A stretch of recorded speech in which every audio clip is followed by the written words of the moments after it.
Magandang araw po sa inyong lahat at salamat po sa Diyos, sa Panginoon at sa Espiritu Santo. Ito po ang inyong host, si Susukgang Jr. Welcome po sa ating channel, Ode Alteram Partem. Let us hear the other side. At sana kayo ay masaya kasama ng inyong pamilya at kung kayo nag-iisa ay masaya kayo sa Panginoon.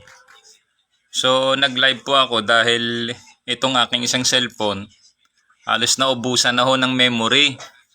Opo. Sa dami ng live videos na nagawa ko, opo, lahat nakasave. Kaya halos naubusan na ito ng memory. Wala pa naman tayong pambili ng memory ngayon dahil isa yan, gabi pa ngayon, no?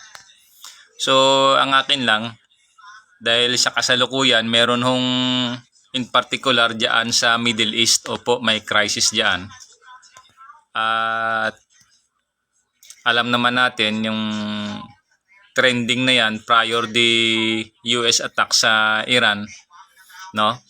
Meron na kasing incident yan the previous pa Opo. So ngayon yung latest ngayon si yung leader ng Iran na si Khamenei o Amini kung ano man yung pronouncement niyan, talagang na-eliminate na ho. Opo.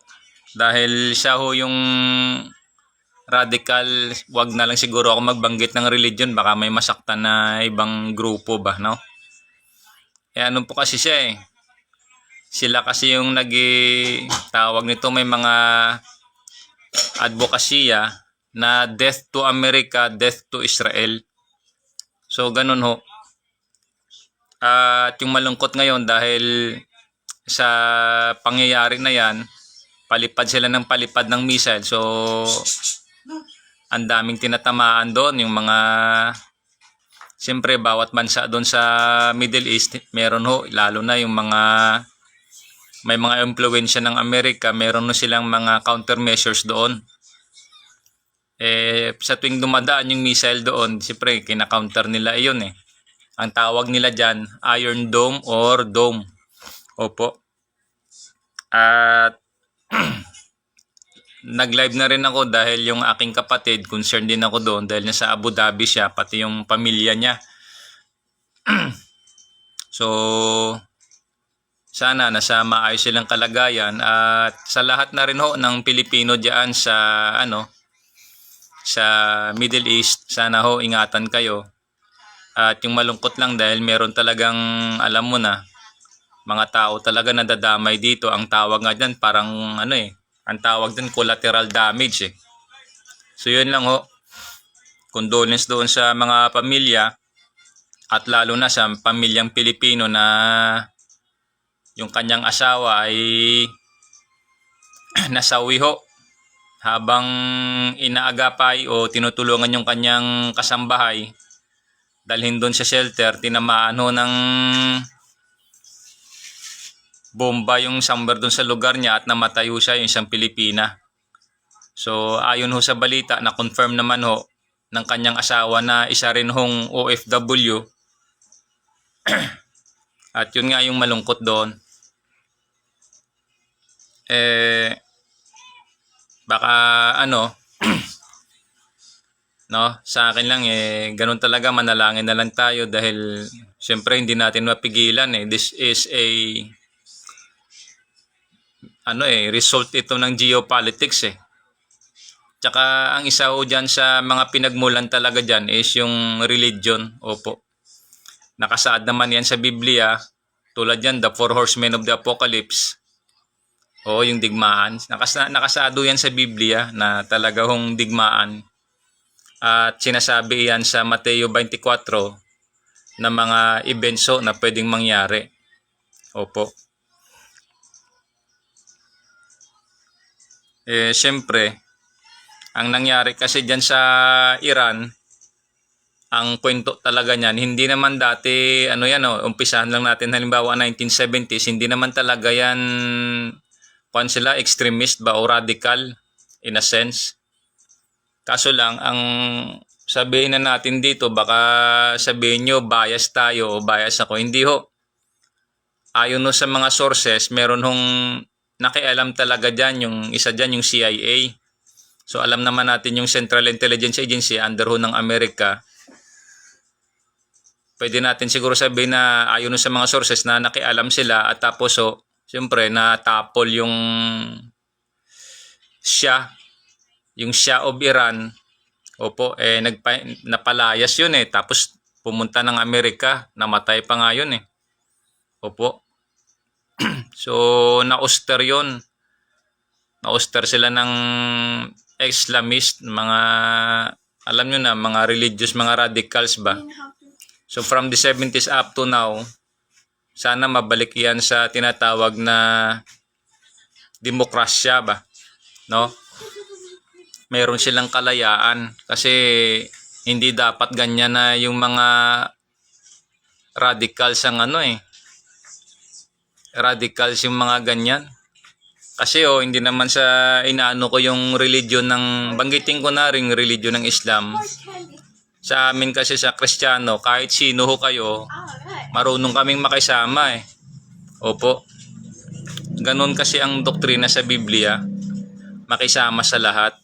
Pero when it comes doon sa worshiping, o in particular sa Diyos, hindi ho pwedeng makisama tayo diyan.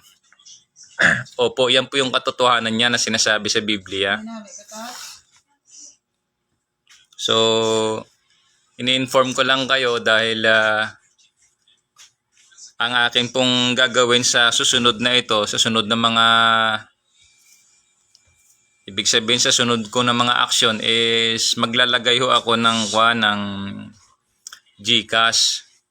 Kasi ang status ko ngayon sa Philippine Coast Guard is under doon sa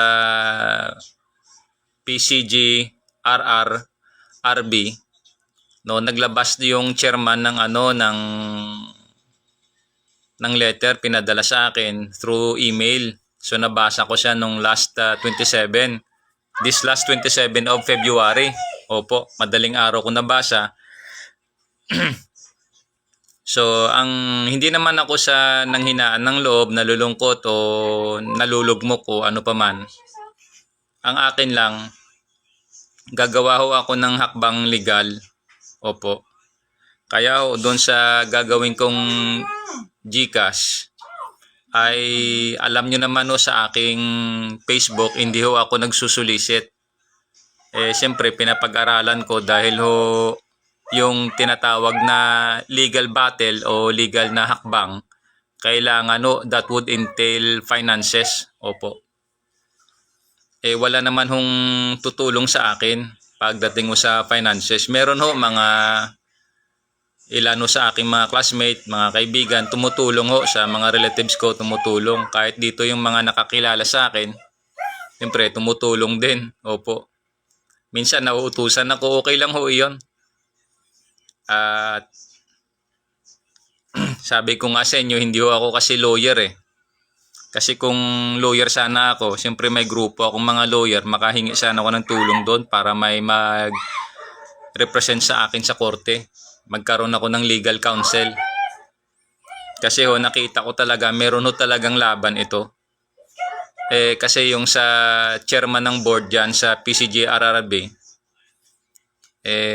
hindi ko na muna sabihin yung kung paano ko siya labanan. May laban tayo.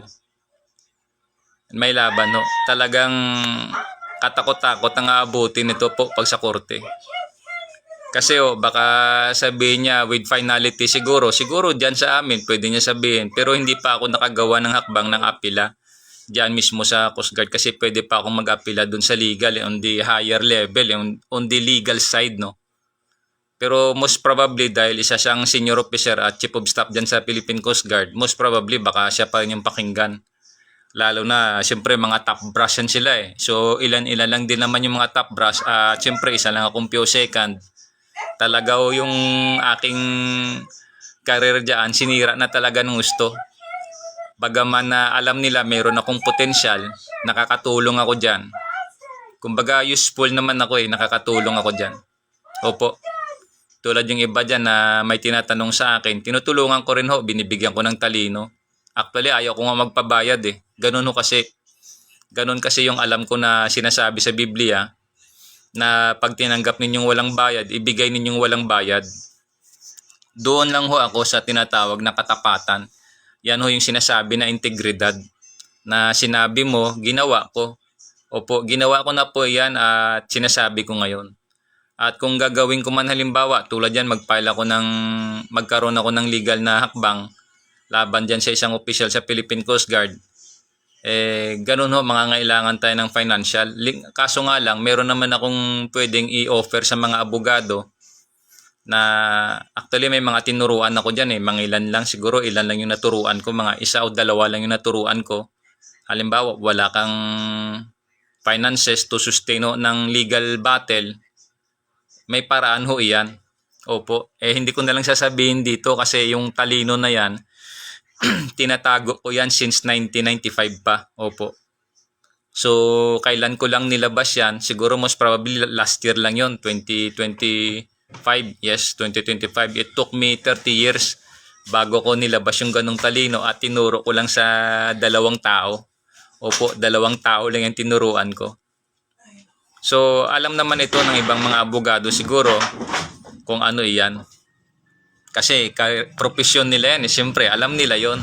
At alam ko, kasi siyempre profesyon ninyo iyan. Kahit na hindi ko dito banggitin, sigurado malalaman at malalaman nyo at alam na alam nyo iyan. Ngayon, yung patungkol pala sa GCash ko,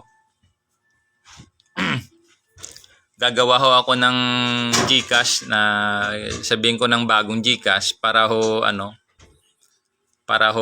manawagan sa inyo na kung sino man yung pwedeng makatulong sa akin financially ba. Kasi tapatin ko kayo, meron akong mga ideas dito, kaya nga binobroadcast ko na lang live. Tulad yan, nanawagan ako kay Nick Woodman. Opo, si Nick Woodman, siya po yung founder and CEO ng GoPro. Totoo po yan, meron akong mga naka-stock ditong talino. Ang saksi niyan yung isang grocery store dyan sa Iloilo City nung nagkaroon ho ng transition. Opo. Na yung nangyari doon dahil nabangkarote ho yung isang grocery dyan sa isang mall sa Iloilo City, dyan sa may Valeria Delgado, nagpalit ho ng management. Nagpadala ng mga empleyado galing sa Metro Manila sa headquarters para i-supervise at magkaroon ng transition. Saksi ho yan sila dyan, nagbigay ako ng talino at ang katotohanan niya, natalo ko nga yung isang trainee manager doon, isa rin siyang Ilongga. Opo, natalo ko siya. Tapos yung supervisor na Ilongga din, mga CPA passer yan, no? Pero tinalo ko sila sa ibang ideas. Hindi ko naman sinasabi mas magaling ako sa kanila. Hindi ho ganun. Kasi sila, mga CPA nga sila. Tapos may mga posisyon pa yan sila sa kumpanya. Pero nung nagbigay ako ng talino, tinalo ko yung isang trainee manager at saka yung isang supervisor ko dati. Pina-push up niya pa ako dyan sa may grocery store. Kaya yung isang supervisor ko na from Metro Manila nagalit. Kasi nakita niya bakit nga pina-push up ka? Supervisor sila parehas, kaso lang may division of labor sila, may kanya-kanya silang specific functions or department. Yung supervisor na under ako sa grocery mismo, sa personnel ng pag-handle ng mga refilling. Ang tawag sa amin yan, halimbawa, stacker, no? Para bang merchandiser ka. Pero kami, mas mataas kami sa merchandiser kasi kami yung parang nagsusupervise sa mga merchandiser. Ganun ho. Kasi ang aming, tulad ako noon, trabaho ko sa kumpanya mismo sa grocery yan mismo. Yung mga merchandiser, under sila ng mga supplier. Opo, galing sila sa mga distributor, pinapadala sila sa mga mall, sa mga groceries para mag-buffer o mag-replenish ng mga stocks nila. Ako hindi ako ganun, under ako ng mall, basta dyan lang ako. Nung time na yan, yung supervisor ko, isang incident doon, may hinahanap siyang mga files, mga documents, hindi niya na makita. Opo, ganon. Sa kanya, wala siyang paraan siguro para makita. Ako hindi lang ako nagsalita noon, pero alam ko paano hanapin lahat yon. Halimbawa, ito alaman ito ng aking mga magulang at saka ng mga kapatid. Opo. Halimbawa, nawala na. Kahit na yung computer nawala na. Kahit nawala ho yung mga digital copies dyan, kahit maubos man yan, madali lang ho hanapin iyan. Hindi ho problema yon. Opo. Kasi yung experience ko dati akong salesman. Opo, tapos ang laking tulong talaga sa akin para makita ko yung aking potensyal nung nag-aral ho ako dyan sa Asian Theological Seminary. Diyan ginanap sa may Iloilo Christian Reform. Bukod tangi ho dyan sa Panay Island, binabalita ko sa inyo dito, hindi naman sa pinagmamayabang ko, hindi ho. Isa lang hong karangalan na at pribilehiyo, naging privilege ko na ako'y naging young people ni Pastor Monsalud. So, Pastor Monsalud, salamat din sa iyo. Bagaman kung ano man yung differences natin, wala na yun, lipas na yun eh.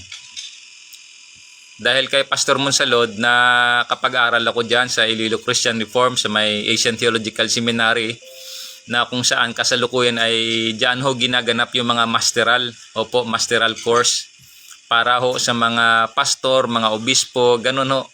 Ako yung bukod tangay na hindi nakapag high school, college ng mismo specific ba sa theology. Hindi ako ganun. Diretso na lang ako dun sa masteral. Kinaya naman po, nakwento ko naman ito sa inyo. Dahil doon sa experience na yan, doon na realize ko na ang laki pala ng potential ko. Opo. Kasi may mga discussions kami minsan, nai-stupil ko yung mga pastor, hindi sila makapagsalita eh. Kahit ho yung Amerikano kong pastor o teacher, nai-stupil na napapahinto pag ako nagtatanong eh. Opo, hindi naman siya pinagmamayabang ko yon. Akin masabi ko lang yung katotohanan. At so ganun ang nangyari dun sa SM. Kumbaga, nabanggit ko na tuloy. Nahuli to yung isda sa bibig ko. Stalker kasi ako dati dyan sa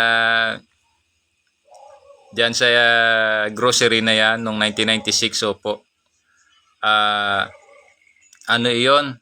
1998 pala. 1998. Naging stalker ako dyan. Naging salesman naman ako noong 1996. Opo, kasalukuyan na ako'y salesman, nag-aaral din ako ng masteral dyan sa...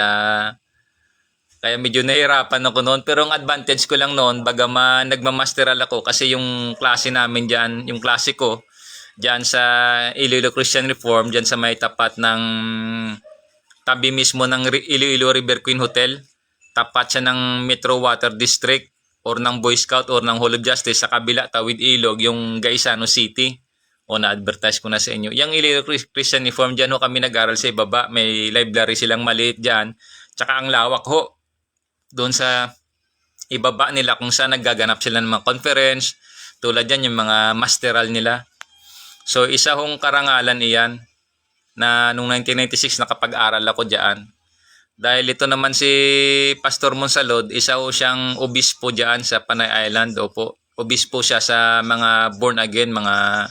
Kasi siya, pastor siya ng mga protestant or evangelical siya. Kung ano-ano man ho. Kasi ang pagiging pastor ho, pag nag-graduate ka sa Bible School, theologians ka or pastor ka, pwede ka ho para bang gaya din natin ng mga empleyado. Opo, hanap ka ng church kung saan ka, halimbawa, maging productive, magiging fruitful, doon ka ho. So, ganon. So, dahil diyan kay Pastor Monsalud, dahil doon sa Dayut Subdivision, mayroon hong lupa yung aking father diyan, aking mga magulang. Doon ho kami nakatira noon. At si pastor na yan, kumukuha doon ng, alam nyo na, mga dahon ng kamote sa labas ng gate namin ng pader. Kasi yung father ko nagtanim ng kamote, lumaganap ngayon. Ang dami ho. Kahit araw-arawin mo yung kamote mo doon, manawa ka talaga sa kamote, yung dahon, yung talbos. Ngayon, nakita ako ni pastor niyan. Tapos nag-usap kami patungkol sa Bible, di-open niya. Sabi ko, ano kasi ako sa Bible Baptist. Sa katotohanan, sabi ko, yung kasalukuyan ngayon, inaantay ako ng pastor doon sa Molo, diyan sa Bible Baptist sa Molo, kasi kakabaptize ko lang sa Bible Baptist diyan sa may Santa Mesa, dito sa Santa Mesa, Manila. Noong 1996, tsaka ako umuwi. Pag uwi ko, yun na.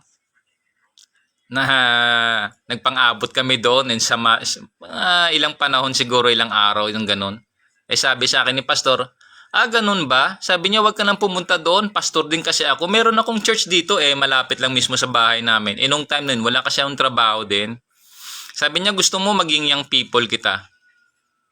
Eh ako kasi, siyempre, kumbaga, bagaman ako'y 21 years old that time, going 22, ano po ako noon, wala talaga akong kaalam-alam.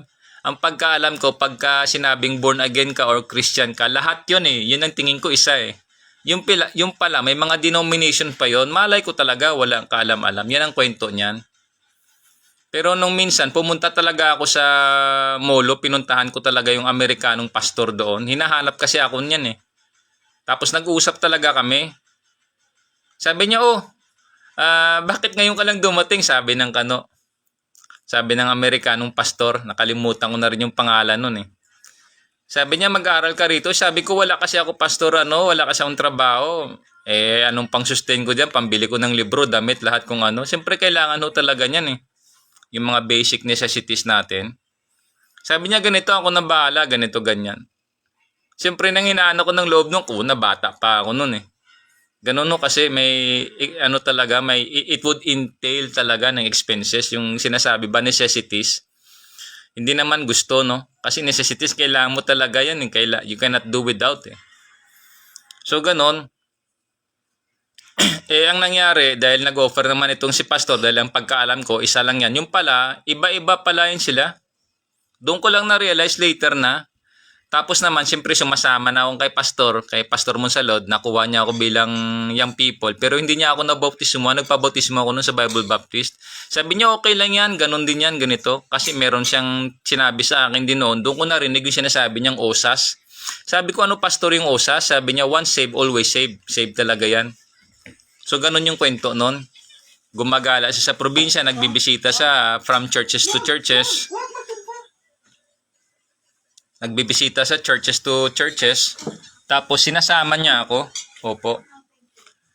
Ngayon, ang nangyari doon, uma-attend ako. Tapos kumukuha ako sa mga quiz kasi minsan, uma-attend ako doon sa gatherings nila. May naabutan ako doon na nagbibigay sila ng quiz. Sumagot naman ako. Pero yung sagot ko, hindi ko masya matumbok. Pero at least nandun yung pinaka-idea. Nabasa din nila ng pastor yon. Yung pala, inoobserbahan ako ni Pastor Monsalod kasi may kausap siya mga pastor eh. Opo.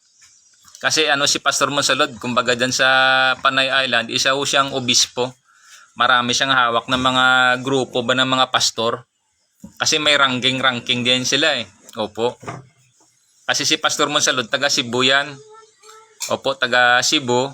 Bumiyahe siya sa Panay Island para siguro mag-propagate, ng religion, ng Christianism, or masabi ba natin mag-venture.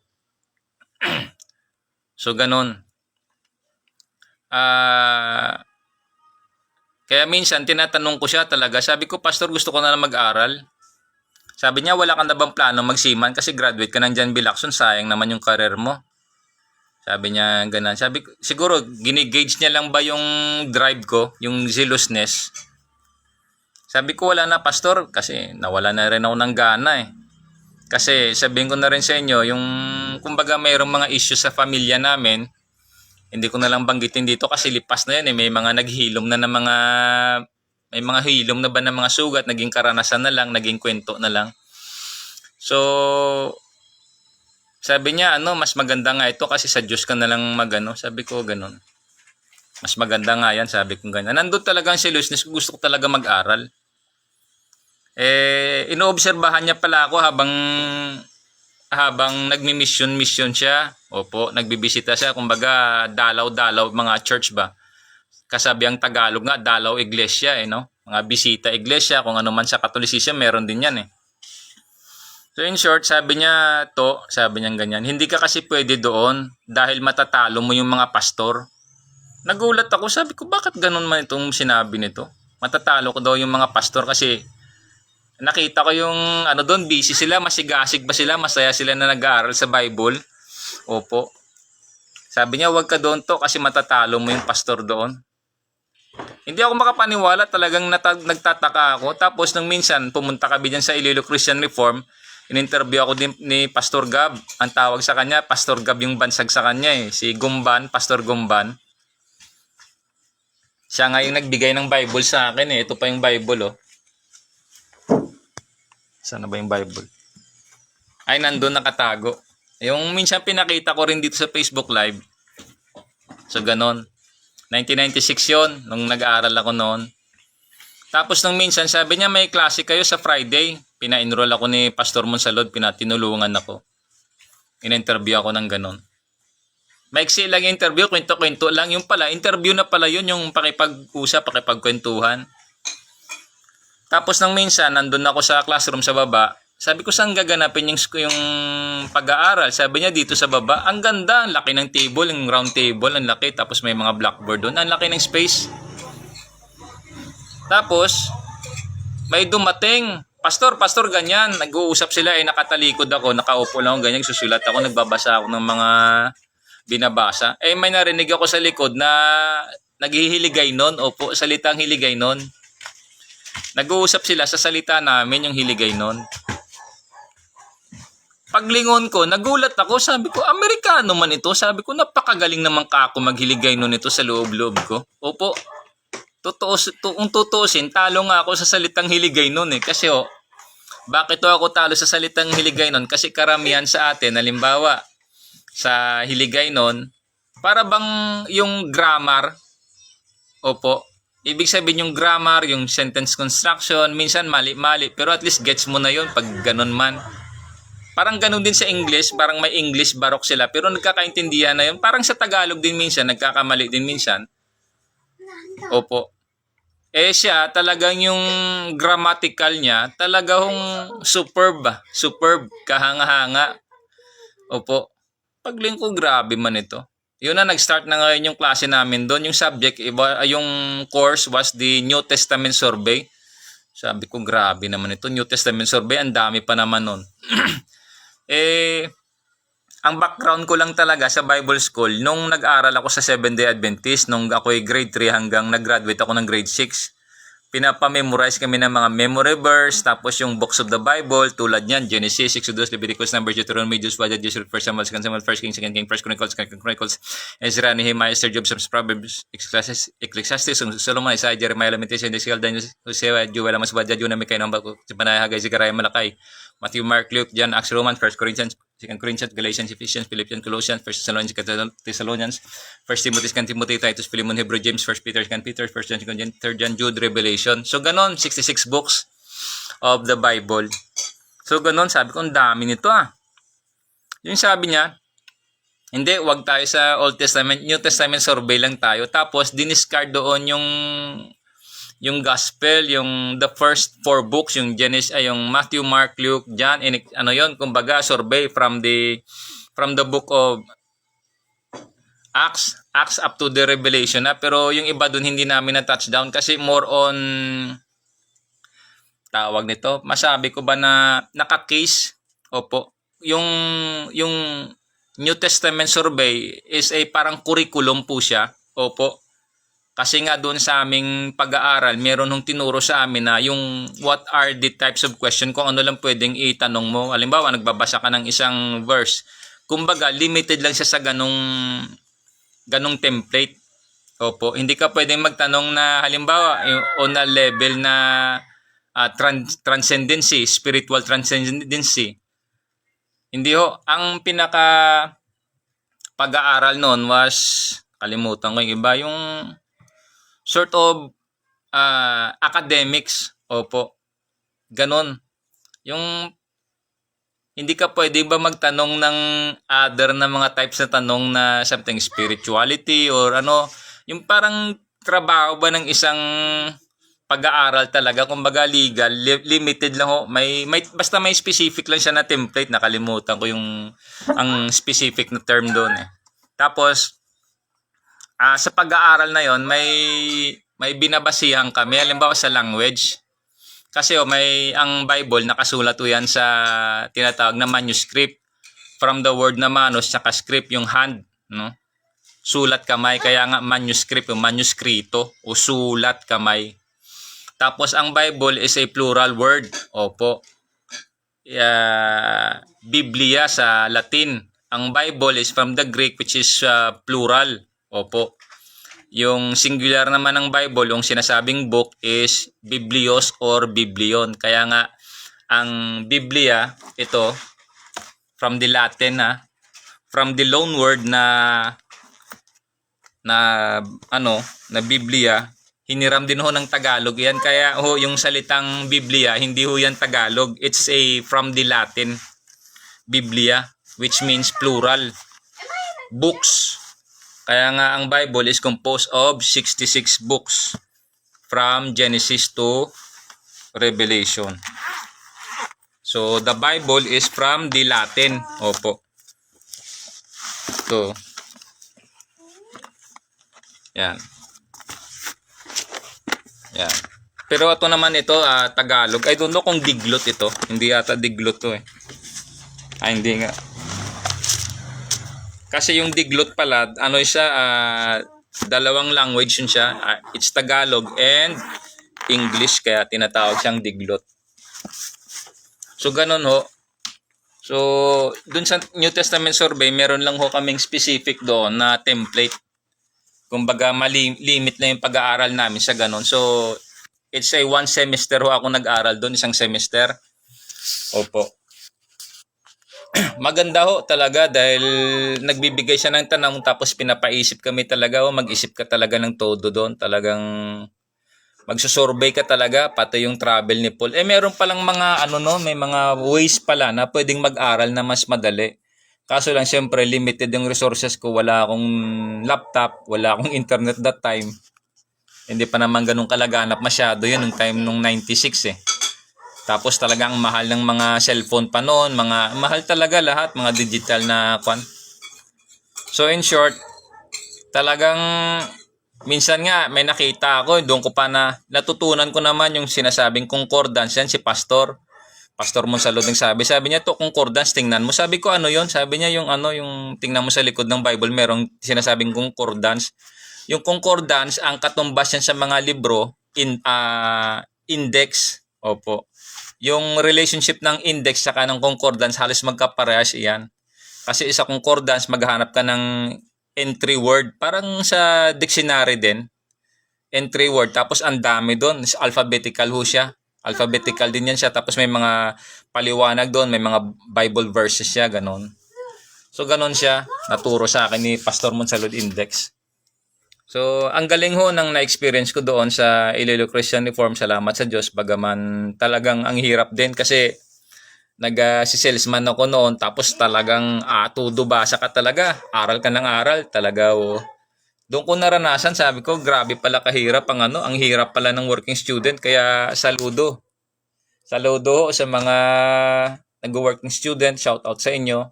Talaga ho yung inyong sakripisyo para ho kayo ay makapagtapos ng maayos, na may karangalan. Talagang grabing hirap talaga. Opo.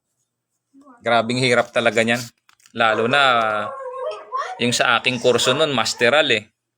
So hindi naman basta-basta masteral, parang ang papunta na ng doctorate yung kumbaga. Kasi sila, mga professional na sila eh. Kumbaga sa level ng tawag nito, sa level ng academics, sila eh, professional na sila eh. May mga karir na sila. So, pagdating ng masteral, parang papunta na ng doctorate yun eh. So, ganun. Ang laki ho ng tulong sa akin noon, natatandaan ko. Kasi pag nagbasa ka halimbawa, may nakita kang salita, pupuntahan mo doon sa pinagmulan niya, yung sinasabing etymology. Actually man, hindi ko man siguro masyado narinig yon, o kung narinig ko man, hindi ko masyadong maalala kasi hindi masyadong nabigyan ng diin. Opo. Naalala ko ngayon na may nabanggit din sigurong etymology yun, pero mga minsan-minsan lang. Kahit ngayon pinaka-template ng pag-aaral namin noon, yung tungkol sa masteral, nakalimutan ko talaga. Pero nandun yung mga documents ko sa bahay, hindi ko lang alam kung buhay pa yung mga yon. Ang natitira lang dito sa loob. Tulad yan yung salitang amanuenses. Yung amanuenses, katumbas yan ng para bang sekretary, yung taga-sulat. Kasi ang nangyari niyan si Apostol Juan, siya yung pinakahuli-huling apostol na namatay kasi sa grupo ng mga apostol siya yung pinakabata. Kaya siya yung siyempre yung nahuli talagang mamatay doon sa Patmos. Nung time na sinaysay niya yung nagsasalita, siyempre malabo na mata nun. Sigurado may tagasulat yun siya. Yun ang tawag niyan, amanuensis or secretary. So ganon. So balikan ko doon sa masteral. Na-relate ko yan doon sa, nagamit ko yan doon sa grocery, opo. Na tinanong ako ng supervisor ko kung anong nangyari doon sa assignment niya. Eh, syempre, trabaho niya yun, no? Tapos paggawa niya sa akin, hindi niya naman ako direktang tao. Tapos pina-push up niya ako doon. Kaya nag-away sila ng supervisor ko noon. Pero alam ko ho iyon kung paano gawin halimbawa. Siyempre trabaho niya pagod na nga ako sa kaka-refill Opo. Kaya yung trabaho ng mga merchandiser, shout out din sa inyo. Talagang mabigat-bigat din yung trabaho niyan ng merchandiser. Lalo na minsan pagka dumating yung tinatawag na stocks or tinatawag nila stock transfer o transfer ng mga supplies. Talagang mabigat talaga. Opo. Doon pa nga yata ako nagkaroon ng ng dextrocoliosis kasi minsan yung pagbubuhat mo wala ba sa proper. So, ganon. Ang nangyari ngayon, syempre, experience ko dan sa grocery, ganon. So, bakit ba tayo napunta doon? So, yun lang Balikan ko ulit yung sinasabi ko pala na alam nyo naman pagka nagkaroon ka ng legal na hakbangin sa hukuman ng tao, magpapile ko kasi tayo ng charges laban doon sa isang opisyal na yan sa Philippine Coast Guard. Opo. Kasi malungkot man at mapait, para bang naubusan na siguro ng mga senior officer ang Coast Guard dyan na hindi malang masawata iyan. Hindi ko na lang sabihin yung ibang detalye pa, ayaw ko na pero yun lang maglalagay ako dito ng GCash number panibago para kung may sakaling dumating man doon na maipadala. At yung kanina bago ko maiba, yung sinasabi ko nga sa inyo, yung balikan ko ng kaunti, yung sa ideas, opo, tuloy ko lang yung kay Nick Woodman. Meron akong mga idea at related din pala yan sa grocery doon dahil sabi ko nga sa inyo, tinalo ko yung trainee manager doon Yung trainee manager, siya yung under training, ongoing. That time, siya yung gagawing manager doon sa grocery. Opo. Kasi nga, ang tawag sa kanya, trainee manager Pero naglabas siya ng ideas regarding doon sa management ba sa isang particular na function. Excuse me. Sa isang particular na function, nung nabasa ko, sabi ko, anong klase man ito? Sabi ko, parang mali yata ito. Nung minsan, bakit ko pala balikan ng konti? Kasi doon sa amin sa grocery noon, ang sabi ng supervisor namin na which is from Metro Manila, ang sabi niya, maggawa kayo ng ideas ninyo, lahat kayo Sabi niya ganyan. Kasi doon sa grocery na yan, mas mataas kami sa mga merchandiser. Kami direct hire doon sa mismong grocery na yan. Naggawa kami ang tawag doon sa ginawa namin, highlights report. Opo, highlights report in a sense na kung ano yung naobserbahan namin at anong pwedeng ma-contribute namin sa kumpanya ng mga ideas ay isulat namin. May mga kasama ako doon na nakapagsulat din tulad yung kasama ko. Shout out sa iyo, Ridan Canyel Si Ridan Canyel, graduate din ito siya ng John B. Lacson. Kaso lang, mas nauna sa kanya sa John B. Lacson kasi batch 1995 ako Opo. So, nagkita kami niyan sa SM. Nabanggit ko na tuloy. Nakita ko na yan sila sa mall dyan, sa grocery, 1998. Kasi nag-start ako ng kontrata, 98. Natapos yun, I think that was March or April of 1998. So, yung highlights report na yan, gumawa kami niyan month of mga either January or February na. Opo, tatandaan ko yon. Basta within the 6 months na kontrata ko, kasing kontrata din sa mga ganyan, sa mga kumpanya, 6 months lang Kasi hindi sila basta-basta nagre-regular. So, in short, nagawa ako ng highlights report. Nabasa iyon ng isang manager na galing sa Metro Manila kasi at that time may tinatawag ng transition At medyo natunogan na nila yung pangalan ko. So ituloy ko muna. Lumabas ngayon tapos miniting kami sa labas mismo ng mall. Doon sa may tinatawag na sa stock area, doon sa pinakalikod, yung binabagsakan ng mga stocks pag dumating yung supplies. Tapos kinausap kami lahat ng mga hard doon. Hindi yung pwera yung mga merchandiser ng mga companies na supplier. Sabi niya, yung iba sa inyo rito, potential na maging manager. Opo. Yung pala ako pala yung tinutumbok nun. Kasi yung sinubmit ko na ideas, sabihin ko sa inyo, hanggang ngayon ginagamit nila eh. Totoo po yan. Yung ideas na yan, nabasa niya, talagang kinausap kami lahat eh. Siyempre, ang dami hong mga kasama ko doon, mga stacker, mga supervisor pa nga iba doon eh. Mga Ilonggo din. Mga Ilonggo din kasi, siyempre, Iloilo City, no? Eh sabi niya, namanga siya siguro kasi ako, kita niya yung credential ko, graduate lang ako ng John B. Lacson eh. Eh yung iba doon, may mga nurse pa nga eh. May mga commerce pa. Siyempre, ang akin nga, sabi ko nga sa inyo, yung experience ba? Ang experience, sabi nga, there is no substitute experience. Siyempre, mas mataas yung experience kasi naging salesman ako eh. So, ganoon. Kaya may mga ideas talaga ako na tinatago at nakita ko talaga. Hindi naman tinuro sa akin per se. Talagang along the way, along sa trabaho, nakikita ko yon. Nagkakaroon ako ng obserbasyon, naiintindihan ko. Tapos, siyempre, tinatago ko lang yung mga ideas na yon. Eh, nung time na yun, tinanong kami gumawa ng highlights report, sinulat ko. So, namanga siya ngayon. Siguro nagtaka siya. Sabi niya, grabe mag-isip ito ah. Opo. Eh, yung pala ako na yung tinutumbok siguro nun. Siyempre, mataki mo, ang daming mga commerce graduate doon, mga nurse, mga talagang ang tatas ng pinag-aralan ni akin, marine transportation eh. Nag-graduate ako dyan sa John B. Lacson sa tinatawag na IMA. Yung IMA kasi nasa Villa yan eh. Villa, Arevalo, Villa. Diyan po yung John B. Lacson, yung dating tinatawag nila na Iloilo Maritime Academy. So, diyan ako nag-graduate noong 1995. Ang kurso ko is Bachelor of Marine Transportation. However, 3 years lang yan yung offered nila diyan. Kaya nag-graduate ako diyan ng associate 3 years kasi meron akong natirang 1 year. Ang 1 year niyan is apprenticeship. After ng apprenticeship and other necessary pertinent documents and requirements, balik ka sa school, i-submit mo para ho makapag-bachelor ka. Kasi ho, yun yung tinatawag na practicum. Ang pinagkaiba naman kasi sa John B. Lacson, wala silang barko. Although na meron silang MAC. Ano bang tawag doon yung MAC? Yung parang made of concrete lang. Parang get the feel lang. Kasi ang requirements kasi sa mga school talaga, maritime school na mga bigatin, talagang may barko. Eh meron namang ditong maritime school diyan sa may in particular sa Zambales kung saan ako nasa dati. Yung Philippine Merchant Marine Academy, yung PMMA. Yung PMMA naman, siguro wala naman silang barko niyan. Yung yung nakipag-tie up lang, may mga sponsor ba. Kaya yung 1 year sila, nakapag-aral ka dyan sa PMMA, meron silang 1 year na on-the-job training ang tawag doon. Pero yan, part ng curriculum nila. Pero that time na nag-aaral ka, sumasahod ka na at na-experience mo yung trabaho sa barko, under doon siyempre sa curriculum din ng school na yan.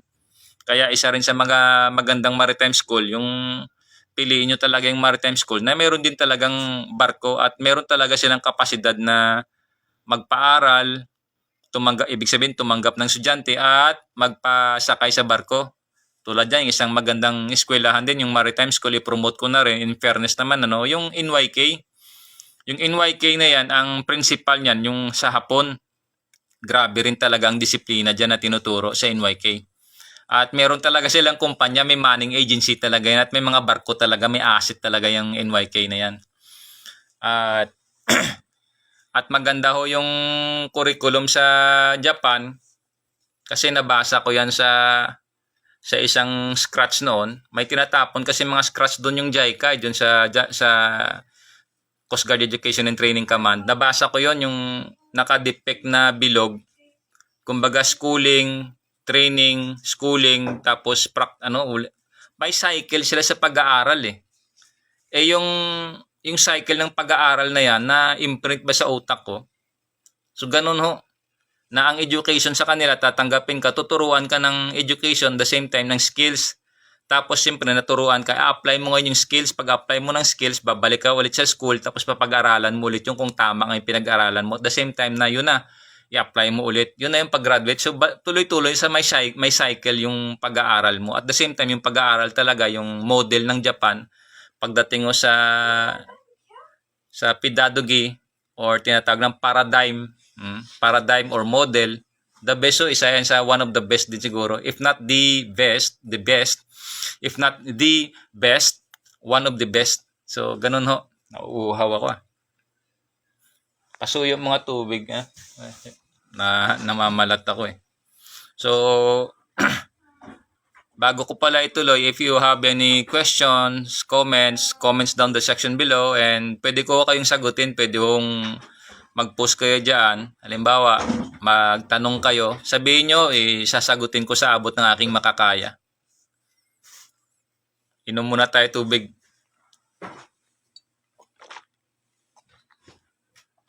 Nilagyan mo ng asin? Maalat? Gamit niya na yata to, ano niya? Pinagtutbrasan niya yan eh. May ibang lasa.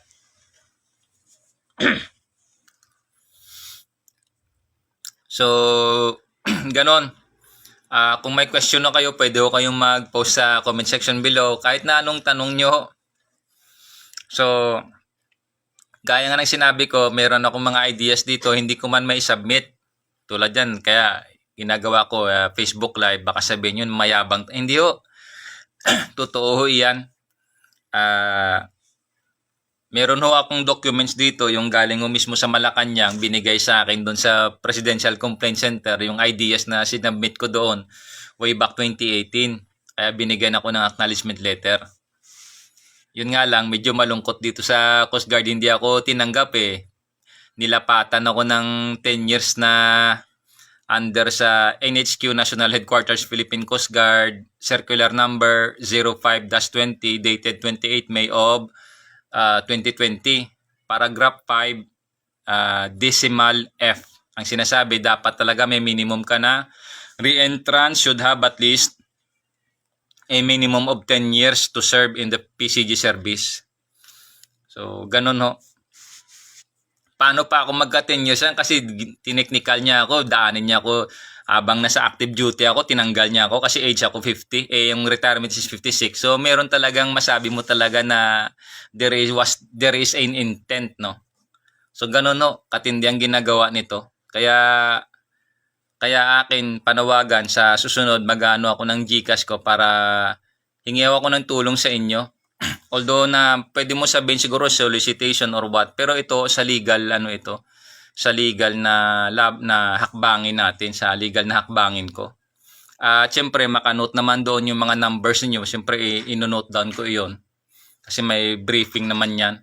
At kung meron ho kayong ganon, i-post nyo, i-screenshot nyo rin ho, ipaka-save nyo rin. At nagpadala kayo sa number na yan na kung saan ipopost ko rin dito sa mga next ko na Facebook Live. I-screenshot nyo rin ho at saka ikuha nyo, i-save nyo, tapos pwede nyo i-post dun sa comment na kahit na i-blur nyo lang, lagyan nyo lang ng pangalan ninyo, yung mga number, i-ano nyo lang. I-specify nyo lang yung date, ganon. So ganon ho. Kasi meron ho tayong laban doon. Sa legal na lang ho na hakbangin. Kasi yan ngayon malungkot dahil siyempre siguro naubusan na, marami na kasi sa mga senior officer dyan sa Coast Guard, mga nagsi-retire na, yung karamihan din nagsipagpahinga na. Yun yung malungkot, iba na yung mundo ngayon dyan. So yun lang ho. Kaya nag-live ako, isa pa doon yung sa kasalukuyan may gera doon. Kaya panawagan ko rin, sana maingatan kayo dyan sa mga OFW. Yun lang ho. Ano pa ba? Ang oras ngayon is 1:30 na ng madaling araw. Karamihan siguro sa inyo tulog na. At sa mga may edad, no, sa mga may edad, syempre hindi nakatulog. So welcome ho, welcome sa ating channel. At yung sa mga may trabaho pa, pwede na ho kayong matulog, pabayaan nyo na lang ito. At pag may time na mapanood din nyo, edi salamat ho. So hanggang dito na lang muna yung aking pagpa-Facebook Live. At yun lang ho. Any development with regards dun sa aking hihilingin sa aking mga viewers, sa mga nakakakilala sa akin, okay na ho. Kahit na wala na ho kayong tulong, okay lang ho na alanganin din kayo. Pwede na ho, kahit panalangin o wish na lang, okay na ho yun. Hindi naman ho ito sa pilitan, pero syempre sa karanasan ko, most probably gagamitin ko rin iyon para makahingi ako ng legal assistance sa paraan na alam ko na dati kong alam na rin. So, yun na lang siguro gagawin ko pag sakaling makapag-file tayo ng kaso. Kasi sa limits ng within the bounds ng Philippine Coast Guard, talaga hong papabor sa kanya yung ginawa niya eh. Bagaman ho, pagdating ho sa tinatawag na constitutionality, balagbag ho talaga iyon. The primary law na violate ng kanyang sinasabing paraan eh. Kasi ang pinaka-technical doon, tinanggal niya ako sa edad ko na 50 tapos lapatan niya ako ng 10 years. Kung nag-iisip ka, sana matino-tino isip mo, tinanggal mo yung tao age 50 tapos hanapan mo ng 10 years. Alam mo naman ang compulsory natin is 56 eh. So wala ho siya sa katinuan. Hindi ko naman sinasabi na sira ulo siya. Wala hong ganon. Ibig sabihin, walang prudence eh. So ganon ho. So therefore, yung batas niya nangangailangan ng constitutionality. Basta kung ano man yung magiging panglaban ko doon, ako na bahala doon at alam naman ng mga abogado ito. Naiintindihan nila yung pinupuntos ko rito. At doon na lang ako sa korte kasi hindi ko pwedeng sabihin yung mga ibang bagay na o mga hakbangin na paano siya labanan at paano rin siya papanagutin kasi talagang mananagot siya rito.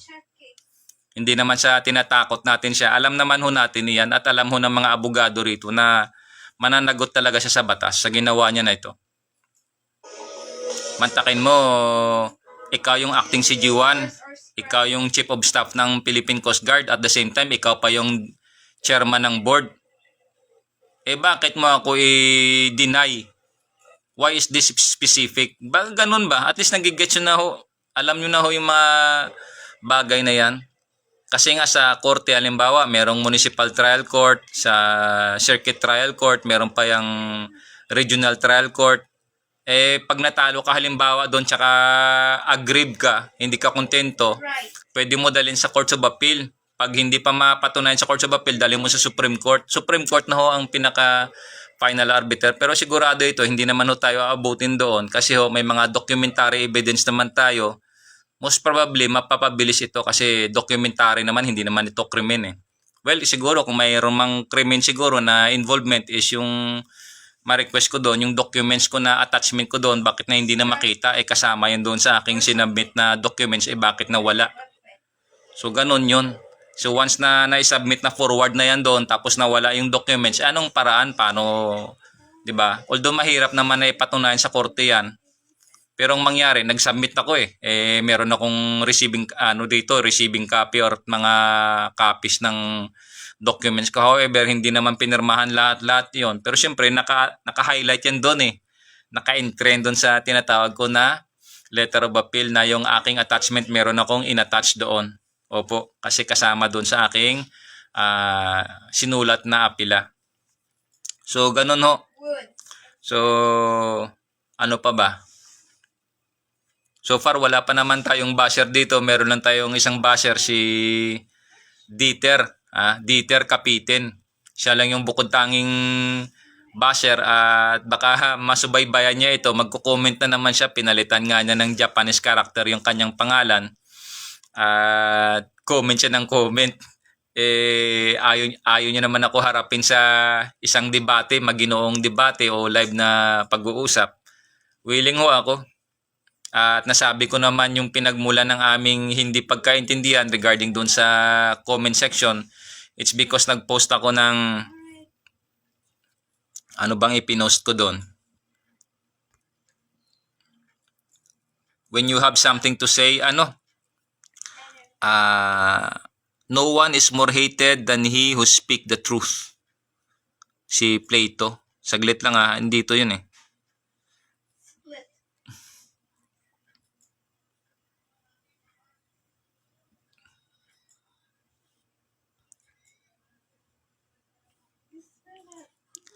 Ang kasi, ito na nakita ko na. Edit ko na lang.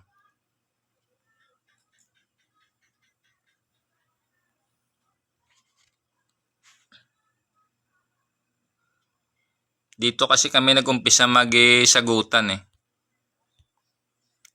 siyempre, tinawag sa akin na nagmamagaling. Siyempre, insulto sa akin yun. Ano pagmamagaling?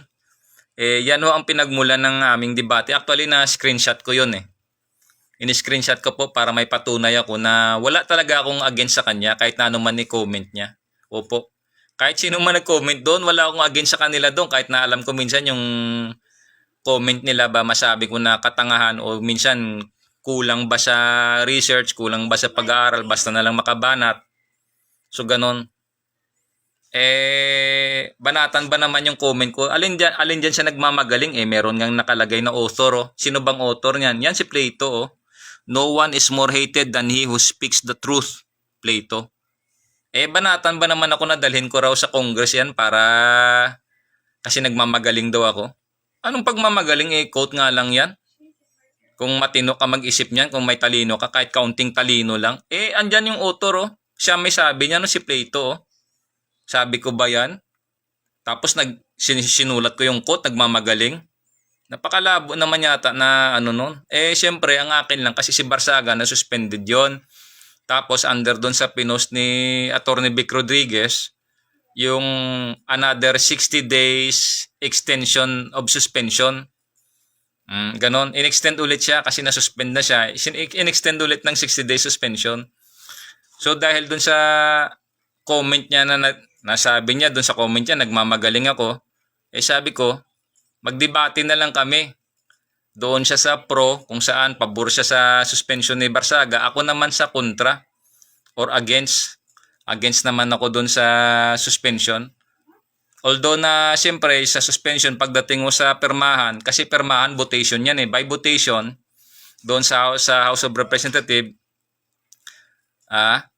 talagang talo talaga doon yung kontra.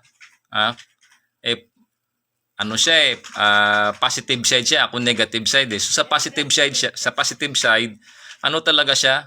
Panalo talaga siya sa botohan doon kasi nga nasuspindi na si Barsaga at pangalawang suspension, yun pa yung pinagdidebatihan noon sa post, base sa post ni Atty. Vic Rodriguez. So ganun lang naman, no.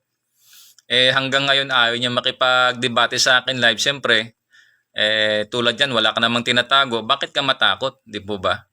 Ganun lang ho iyan. Siguro takot siya makita kanyang muka kasi nga nakalak pa yung profile niya. Ganun lang yon. Kasi kung nambabash ka, ganun lang yan. Kasi meron ako dati isang account din pala. Ginagamit ko rin yun sa, sabihin ko na siguro, pangbabash o pang-ad hominem. Opo. Ganon. Pero nakikipagsagutan ako, comment sa comment, okay lang yon. Pero syempre, tinatawag ko sila mga salitang mabibigat ba? Ibig sabihin, lapat naman bobo, tanga, ganon ba? Ganon ang tawag. Kasi tulad yan, ng salitang ungas, ang ibig sabihin ng ungas, tanga, o rin sa ibig sabihin ng tanga, bobo. Wala hong pinagkaiba halos yan kasi yung salita, may tinatawag yan na transition or variation. So ganon iyan.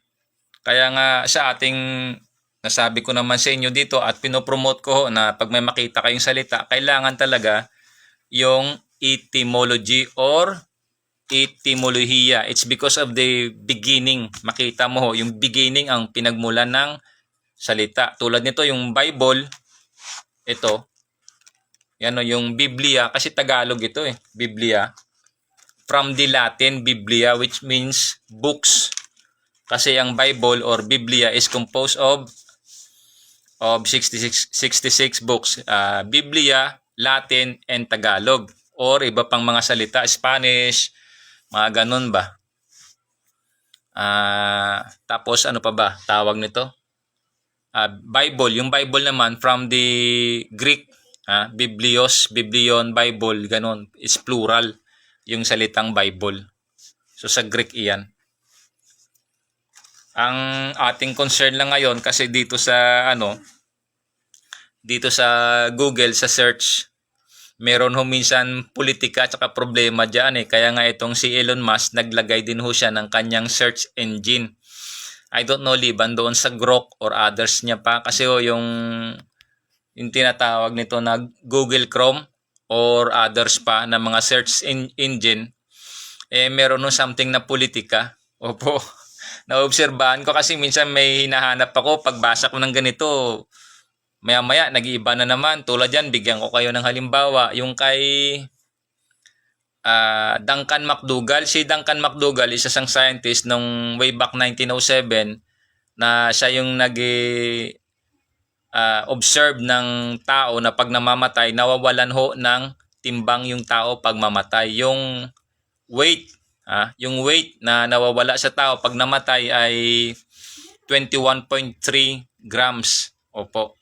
Kasi tinitimbang niya yung taong patay, hindi naman liquid, hindi naman solid na nawawala sa katawan. Basta sa pag nalagutan ho ng hininga yung tao, pag nalagutan ng hininga, nawawala ho yung timbang, yung weight, mini-measure niya. May scale. So, ilang beses niya ginawa yun? Siguro, I don't know kung mga 10 or 20 yan niya ginawa yun, 20 na beses. Pero ganun ho, kasi siyempre sa tagal niyang inoobserbahan, yung dami siya nakikita. At meron siyang mga ginawang records. Siyempre, ang hindi kasama dun sa records niya siguro, yung iba niyang mga naobserbahan kasi na-experience nga niya eh. Pero under sa findings ng iba, yung research studies niya, tiningnan nila, siguro mga 6 to 10 cadavers lang yung nakita nila doon na naka-entry sa record. Pero tayo, at least nakita natin yung sekreto ni Duncan McDougall na siyempre habang ginagawa, prior na ma-record mo yan, siyempre marami ka na experience. So those are experiences, hindi mo man siya nasulat sa papel, talagang nagpapatibay ng iyong mga pinapag-aralan. So anong ibig kong sabihin? 21.3 grams. Nung sinearch ko lately, ang nakita ko 21.4 na. So I don't know, may nadagdag na 0.01 gram. Opo. Na nadagdag kasi from the 21.3 grams, meron hong nadagdag na 0.01. Kaya nangyari 21.4. 21.4 grams ang 0.4 grams. Ano pa lang nadagdag? 0.1. Hindi 0.01, 0.1 kasi 21.3 naging 21.4. So therefore ang nadagdag is 0.1 gram yung nadagdag. Kaya sinearch ko, nagtaka ako, sabi ko nag-iba na naman ito. Pati ho dito sa dagdag ko na rin yung sa salitang Bible. Ang sinesearch ko dati, lumalabas lagi doon yung sa Greek. Opo. Kasi may politics nga rin dyan eh. Opo, kaya naobserbahan ko rin, may politics din. Mantakin mga hinahanap ko sa Greek ang lumalabas, Latin. Kasi bakit ho ganyan yung nangyayari? Ang Biblia ho talaga, precise. Wala ho tayong ibang source na pwede hong pagbasihan ng ating mga pinagsasabi is the Bible. Kasi doon sa panaginip ni King Nebuchadnezzar, doon sa time ni Daniel, kay Daniel ba yun? Yung kay Joseph yata yun. Kay Daniel ba yun? O yung apat na beast. Kay Daniel yata yun eh.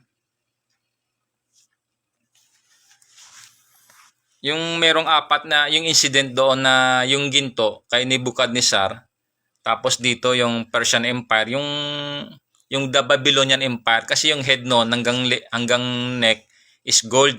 It speaks of a civilization. Yung gold ng meron kasi siyang statue na napanaginipan, yung si King Nebuchadnezzar, yung pinaka-head noon is gold. That speaks of the Babylonian Empire. Ang sunod dyan is the Persian Empire, na which is silver. Ang sunod niyan is the Bronze Empire, which is nung sa balakang na time ni Alexander the Great. Opo. Tapos naman itong Roman Empire, yung dalawang bakal na paa, yung iron legs. Kasi yung bakit dalawang paa na bakal yon? Kasi yung Roman Empire nahati sa dalawang empire yon. Anong empire yon? Yung Western Empire tsaka Eastern Empire. Yung Western Empire, yan yung Roman Catholic ngayon.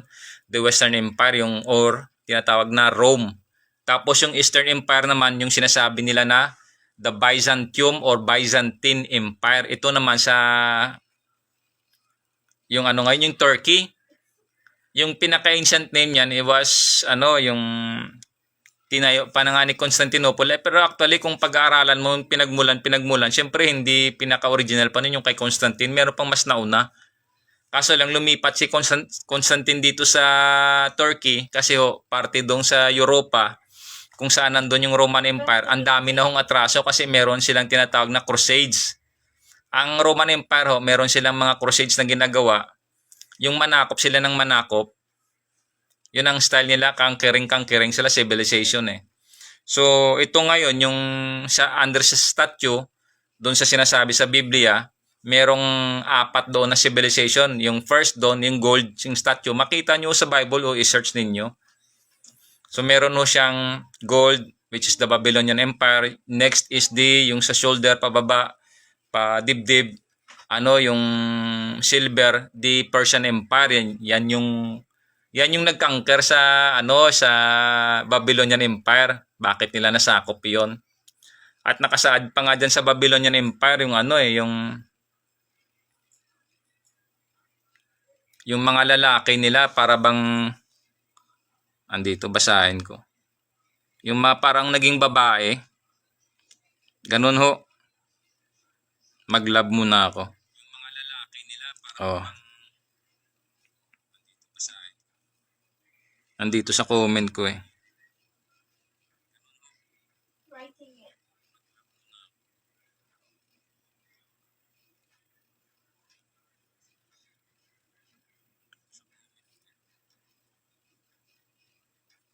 Yung kay Yuri Alexandrovich Bezmenov, meron dyan nung batawag nito.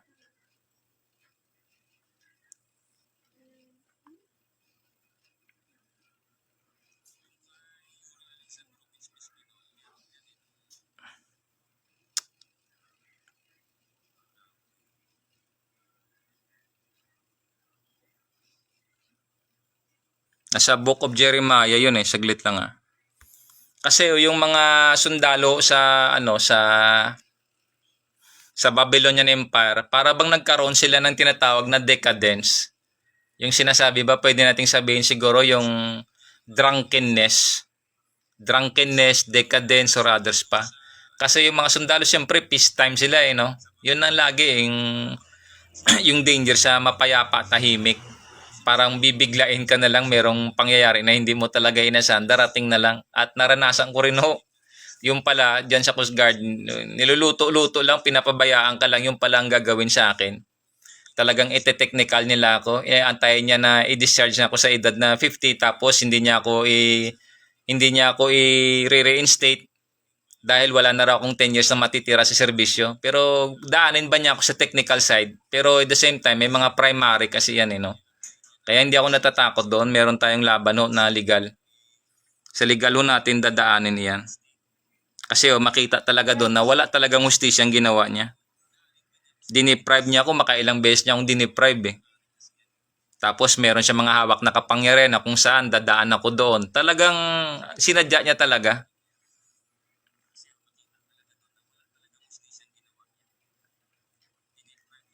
Ano ba ito? Tingnan ko nga dito. Sa comment ko rito. Kasi may mga nasave ako rito. Yung mga babae niya parang, yung kanyang mga lalaki parang nanghinaan ng loob. I-search ko na lang.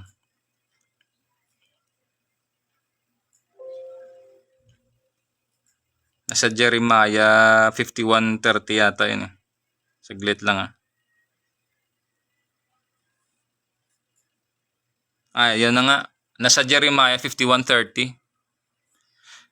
Nasa Jeremiah 51:30 yan Babylon's warrior have stopped fighting, they remain. They remain. Ang akin lang, bakit ko ba post ito? It's because dahil lang ba doon sa search engine tapos nagkaroon ng something politics. Kasi i-post ko muna rito. Kasi siyempre ito nga, balikan ko yung gold, yung ulo is gold, yung the Babylonian Empire, civilization yon. Yung sunod yan, yung the Persian Empire, yung Persia, yung kasama dyan yung Iran, yung mga ancient name niyan. Yung Persia, yan yung siya, yung isa kasama dyan yung Iran. Actually, nung time kasi ng Babylon, ang sinasabi pa nga dyan sa Bible, meron siyang mga 100 plus, 128 na mga provinces. Ang tawag natin ngayon yan, nations na eh. Pero sa mga olden times, sa mga first pa na civilization, ang tawag dyan, provinces lang. Provinces of the Babylonian Empire.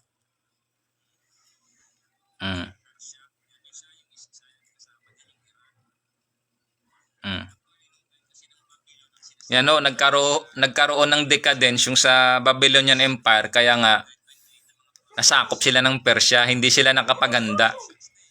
Yung tinatawag na decadence or drunkenness. Opo. Kaya nga nakalagay dito is modern day opium eh. Sulat ko nga.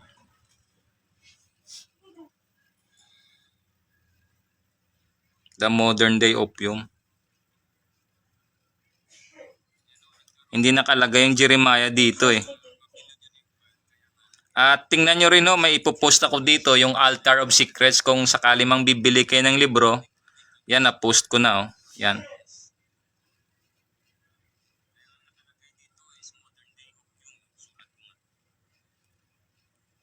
Yan, bumili na rin kayo ng libro niyan or pwede nyo hong i-search sa engine at tingnan nyo yung excerpt. Kumbaga pinaka-outline, extract ng isang libro. So, bakit ba napunta ako dun sa search engine? Kasi nung sinearch ko itong Bible sa Google, ang lumabas para ba parang Latin na. Kasi mas nauna mas nauna kasi yung Greek Empire eh. Opo, yung kay Alexander the Great, mas nauna yun kaysa establishment ng Roman Empire. Kasi dati yung mga empire, mga great empires ba, yung una talagang na-establish under doon sa panaginip ni King Nebuchadnezzar, yung empire niya, yung Babylonian Empire, yung sunod yung Persian Empire, yung kay Darius the Great, no? Yung Darius the Great, yung hari ng Persia dati. Tapos ang sunod naman si Alexander. Kasi dati yung civilization tulad yan kay Nebuchadnezzar, 'di ba, yung ulo gold. Siguro yung mga gamit nila pandigma, may mga ornaments na made of gold. Ganon kasama sila diyan. Isa pa diyan may mga ornaments yung sa Egypt, iba pang mga ornaments kahit sa Pilipinas may mga ornaments na gold. At i-post ko rin pala dito. Ay dito na.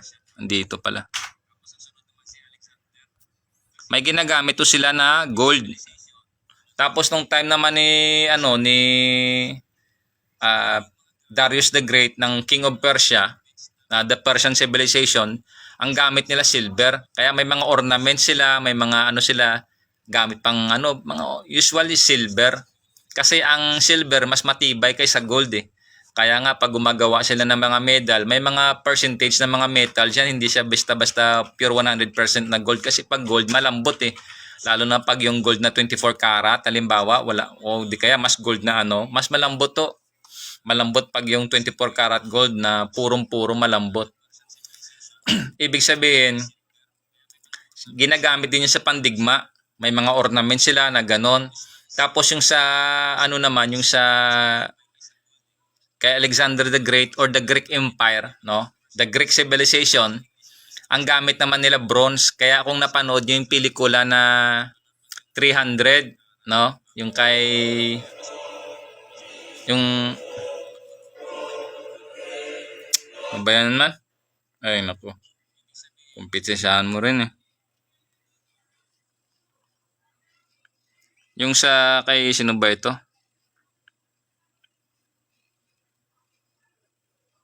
Yung kay Xerxes, si Xerxes kasi, King of Persia yun siya, si Xerxes.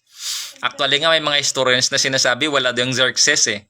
Pero sa Bible may binabanggit na hari ng Persia na pangalan Xerxes. Yan.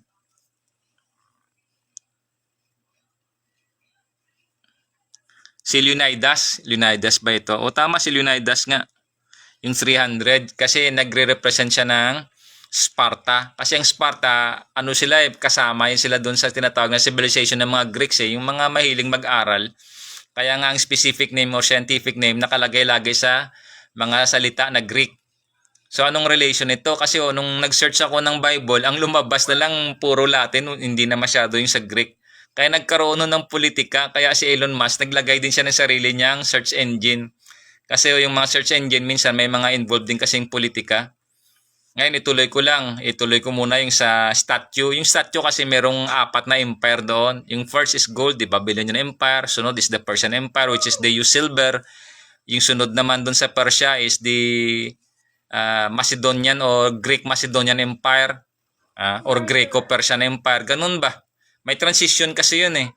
Kasi mas matigas yung bronze kaysa silver eh. Guro ganun. Tapos ginagamit sa pandigma or isa doon gamit mga ornaments or mga palamuti. Kasi kailangan kasi sa gera may identification marks ka para hindi mo mahataw yung kasama mo. Kaya nga bawat bansa may mga specific sila ng mga uniform. So ganun yan. Tapos ang pinakasunod doon sa the Greek Empire, itong Roman Empire. Kasi yung Roman Empire, ang ginagamit naman nila is bakal, is the iron. Sila ho yan. Tapos ang kasabayan din ng gumagamit ng iron noon, itong China, iron din ang ginagamit niyan eh.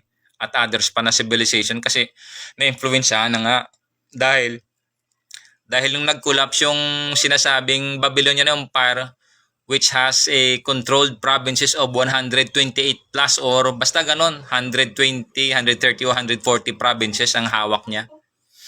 Basahin nyo yan, yung kay Queen Esther, yung The Book of Esther sa Bible. Basahin nyo yun, nandyan ho. Pero i-recommend ko sa inyo para may mga magandang detalye, basahin nyo yung Bible na version na New American Standard Version. Opo. Kung babasahin nyo, halimbawa yung Book of Esther, babasahin nyo kasi nagdidepict iyon ng panahon ng Persian Empire. Opo, na kung saan sinakop ng Persian Empire kasama diyan yung Israel. Ni Lut, opo, kinuha ng Persian Empire ni Darius yung mga gamit ho sa templo na itinayo ni Haring Solomon. Opo. Tinayo ni Solomon yun, yung templo para sa Diyos. Yun po yun. Pinagkukuha niya yung mga gamit doon, yung mga vessels sa mga gamit ho, pang worshiping. Dinala niya ho sa Persia. Pero later, pinabalik niya ho yung mga Israelites, yung mga Israeli ngayon yung Israel ngayon, pinabalik niya sa Jerusalem para ho itayo ulit yung templo ng Diyos. Kasi ho, nagkaroon siya ng panaginip. Tapos inutusan siya, sinabihan siya ng Diyos na pabalikin yung mga Israel kasi ginawa niyang slave eh. Kasi bakit ginawa iyon ng Diyos? Kasi ho, may mga incident dyan sa Israel na yung mga mismong Israeli, mga matitigas ho yung ulo. Opo, lumalaban sila sa Diyos. Dahil sa may pangako ang Diyos sa kanila, nakipagtipan doon kay Abraham, yung sinasabi nga sa Bible the father of faith.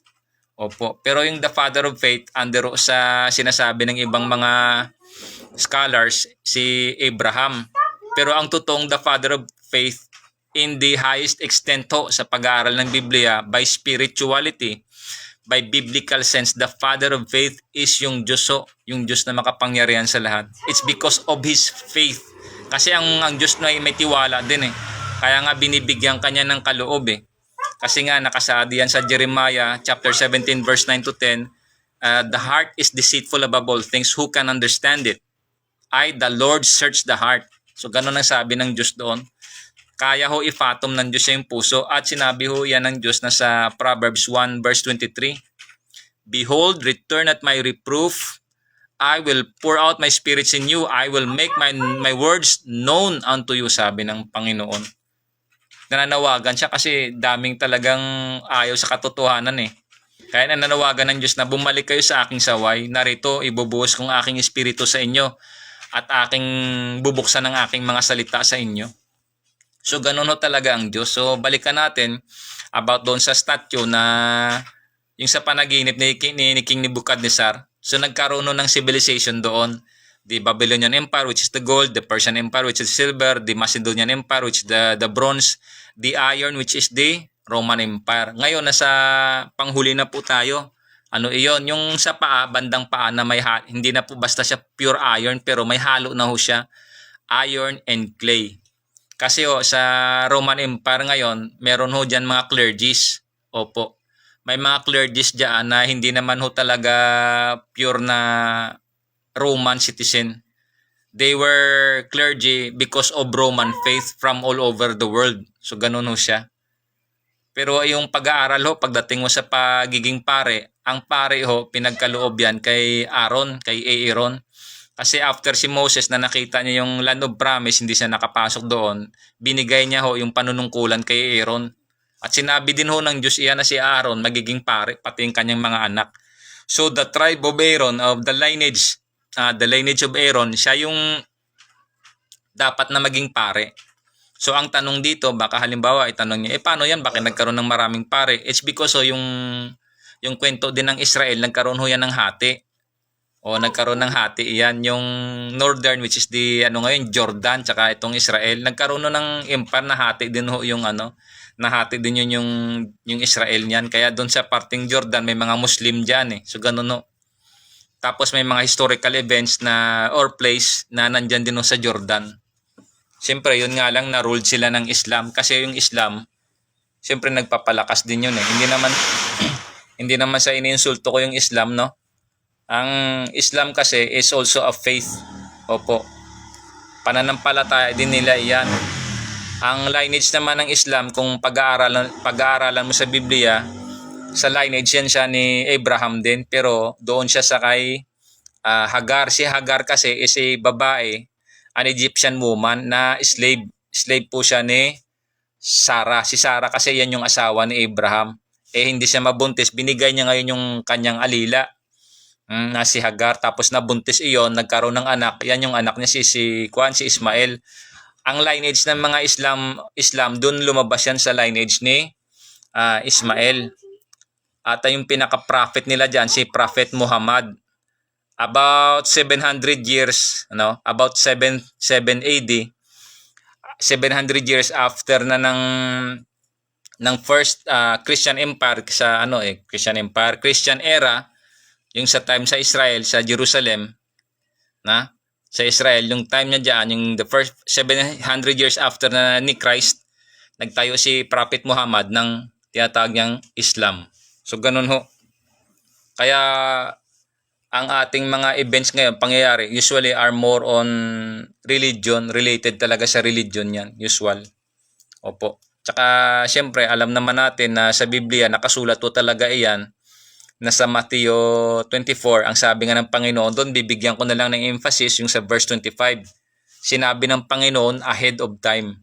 So ganun ho. So lahat ng mga pangyayari, nakasulat naman yan sa Ecclesiastes 3:15, ang sabi doon lahat na pwedeng mangyari, nangyari na, at yung mangyayari ay nangyari na rin. Lahat para bang nagkaroon lang ng cycle. Ngayon, baka matanong nyo halimbawa, total, napahaba-haba na rin lang itong aking Facebook Live. Mag-post lang ho kayo dito ng kahit anumang tanong. Baka itanong nyo halimbawa na paano yan, may mga giants pa. Pwede rin ho iyan. Meron din ho iyan. Sa time ni Job, in the book of Job, meron din yan, yung mga tinatawag na giants. Ganun ho. Mga bantog. One of the etymology, tingnan nyo ho yung etymolohiya ng sinasabing giants. Makita nyo ho dyan na well-known o mga kilala. Tingnan nga natin dito yung etymology ng giants. Maganda kasi na pag nag-aaral ho tayo, tingnan din natin yung etymology or the beginning.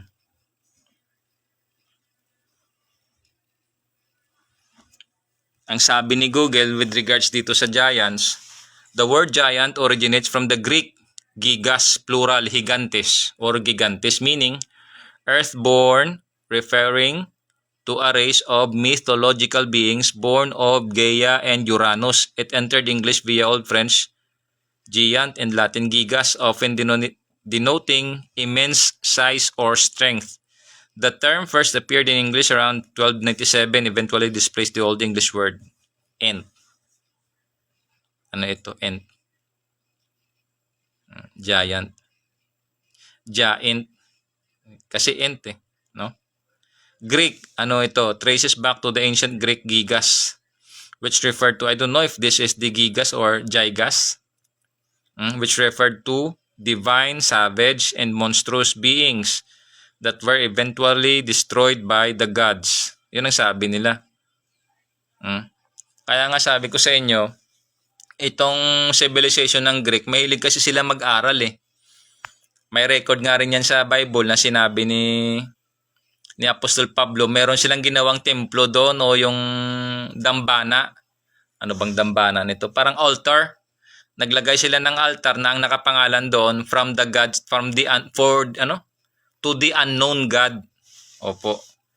Kaya nung pumunta doon si Apostol Pablo sa Corinth or sa Greece, sinabi niya yan doon, kinausap niya doon yung mga Greece kasi naobserbahan niya mga matatalino, nag-aaral. So ganun na sila. Kaya ang isa sa mga foundation or tawag nito, yung pioneer ho ng mga scientific ng pag-aaral talaga is the Greeks. Sila ho. Siyempre, kasunod naman doon yung Romans, nagtayo naman yun ng mga batas naman. Yun naman, notorious naman dyan. Or kilalang kilala naman daan yung Roman Empire sa paggawa ng mga batas. Kaya nga yung mga salita nila dyan, Latin.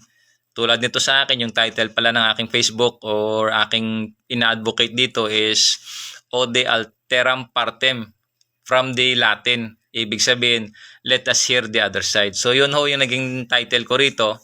Bagaman marami man akong dapat i-title, kaso lang siyempre, meron hong isang incident na nangyari sa akin nung last June of 2025, kaya natuloy ko iyan kasi bago ako mag Facebook Live ng 2025, marami na akong sinusulat ng mga title. Opo. Dahil sa isang incident na yan dyan sa Coast Guard, kaya nagkaroon ako ng title na Ode Alteram Partem kasi hindi talaga ako pinakinggan ng isang official na yan dyan sa Philippine Coast Guard, basta niya na ako tinanggal. At hindi niya na rin ako inalaw na mag-continue ng re-enlistment, basta niya na rin akong tinanggal. So lahat ho iyon, talagang meron ho tayong laban dyan. Ganun ho. At ang isa pang pinakamatindi, nilapatan niya ako ng National Headquarters NHQ PCG 05-20 dated 28 May 2020. Paragraph 5 decimal F na the re-entrance or the re-entry or the re-entrance should have at least 10 years remaining to serve in the PCG service, PCG active service upon the reckoning. May sinasabi pa siyang ganun eh. So ganun ho talaga. Ang sa pagkakaalam niya, akalan siguro emperador siya dyan, final na yung mga ganyan. Meron ho tayong paraan yan, dadalhin ho natin yan sa korte para ho papanagutin kasi nakasaad naman yan sa konstitusyon natin, Article 3, Section 4. Naka-state doon sa last line na to redress the government of grievances. Opo. Ang dami niya ho talagang na-violate doon. So, basta sa korte na lang ho. Kasi tinanggal niya ako sa Coast Guard yan. Talagang hindi niya ako binigyan ng pagkakataon eh. Tapos dinaan pa niya ako sa technical sa side ng circular. Siyempre, ang ating panlaban dyan, constitutionality ng circular. At saka yung ginawa niyang hakbang o action. Marami ho akong pwedeng sabihin pero hindi ko na lang ho sabihin. Ayaw ko hong litrahan dito. At hindi ko pa ho sinasabi yung pwede kong ipanlaban sa kanya. Kasi ayaw kong ma-preempt. Kasi nga, ma-share ko rin pala sa inyo, nung nag-Facebook live ako doon sa deliberation kung saan nag-conduct siya ng 26 November of 2025 tsaka 11 December of 2025, dalawang beses sila nag-conduct ng deliberation doon sa board, yung sinasabi na Philippine Coast Guard Review Re-entry, board ba yan? Basta PCG RRRB, tatlong R tsaka isang B. PCG tapos 3 tatlong RRRRB. Yung sinasite nila doon sa akin dati regarding sa mga medical records ko, kung ano-ano, siguro na find out nila na mga sinasabi ko talaga ay totoo. Ay totoo talaga yun.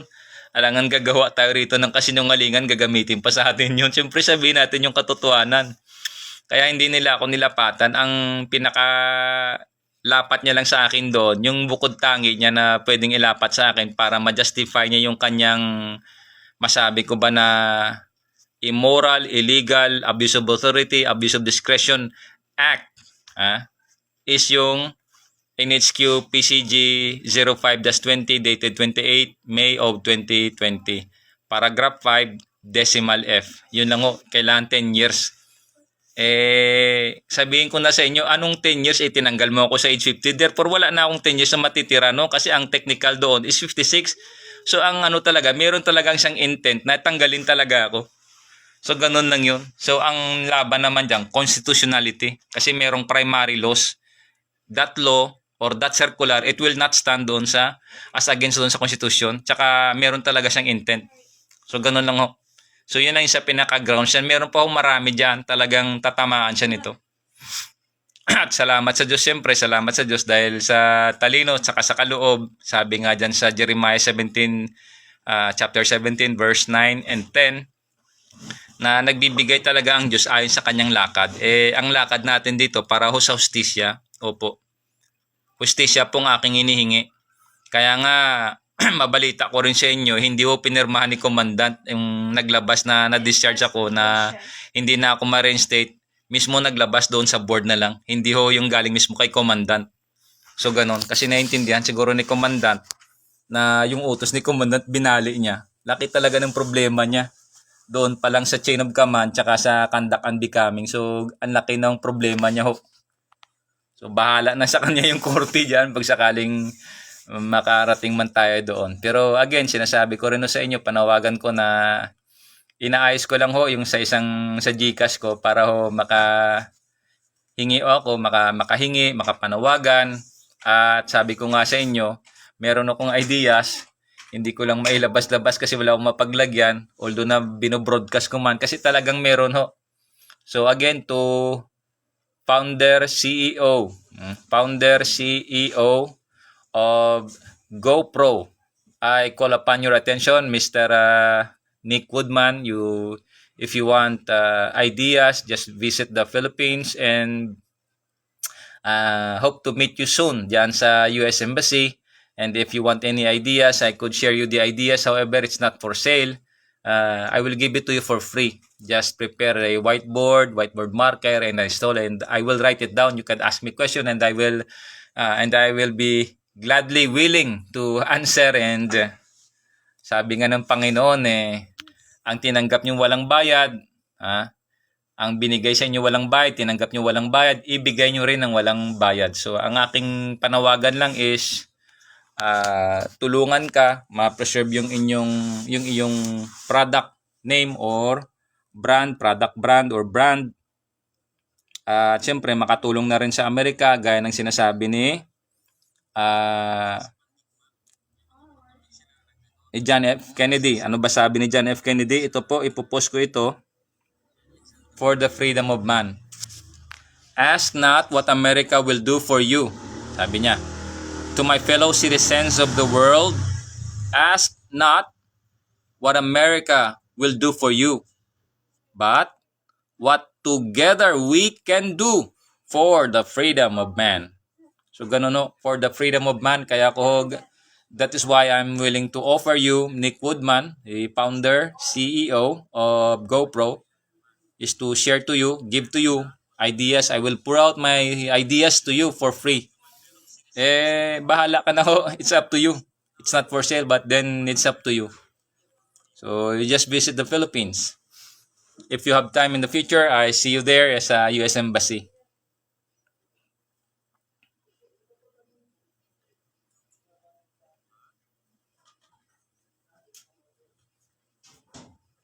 So, ano pa ba? Basta yun lang ho. Sa aking mga next Facebook Live, pag naayos na ho yung aking GCash, I will be posting my GCash number here and will be asking for your help to take legal action against doon sa isang PCG officer, an abusive officer ho. Abuse of power and abuse of authority, abuse of discretion, lahat ng abuso na ginawa niya ho sa akin para ho mapanagot din siya. Kasi nakasaad naman iyan sa Article 3, Bill of Rights, Section 4, is to redress the government of their grievances. And Article 11, Section 1, public office is a public trust. And Article 2, Section 1 states that the Philippines is a democratic and a republican state. The sovereignty resides in the people and all government authority emanates from them. So, yung authority na meron sa kanya are just a temporal, borrowed, kasi hindi naman siya pinanganak na hari. Nakad lang siya dyan sa Coast Guard. Ganon, kinad siya dyan sa Coast Guard, kaya siya naging officer at later nagkaroon siya ng mataas na ranggo. So, yun na yung ginawa niya sa isa niyang kasama dyan sa Philippine Coast Guard. Bagaman ako'y senior sa kanya sa Coast Guard, ginawa niya sa akin ito. Wala siyang konsiderasyon sa senior niya, bagaman dahil siya ay officer, ako non-officer. So wala ho siyang konsiderasyon, even the humanitarian, even ho doon sa constitutional rights ko, wala ho siya, pati doon sa security of tenure, wala ho siya. So lahat iyon dahil sa mga bagay na yan, lahat ng mga bagay na yan, pinagsumpaan niya rin yan, that is also binding at binayulate niya yung mga ganong ano. So marami ho siyang patong-patong ho ito. So akin lang sa panawagan sa aking mga magulang, shoutout sa inyo. Kung gising pa naman kayo, edi salamat sa Diyos. At dito, ang aking advocacy dito, ang sabi nga ni Miriam Defensor Santiago is, education is a weapon against ignorance and injustice. At ang sabi pa ni Abraham Lincoln, those who deny freedom to others deserve it not for themselves. Dininay niya yung freedom ko, so she does not deserve freedom as well. Ganun ho. Ganun lang ho ang sabi ni Abraham Lincoln. I-type ko na rin siguro dito. Those who deny freedom to others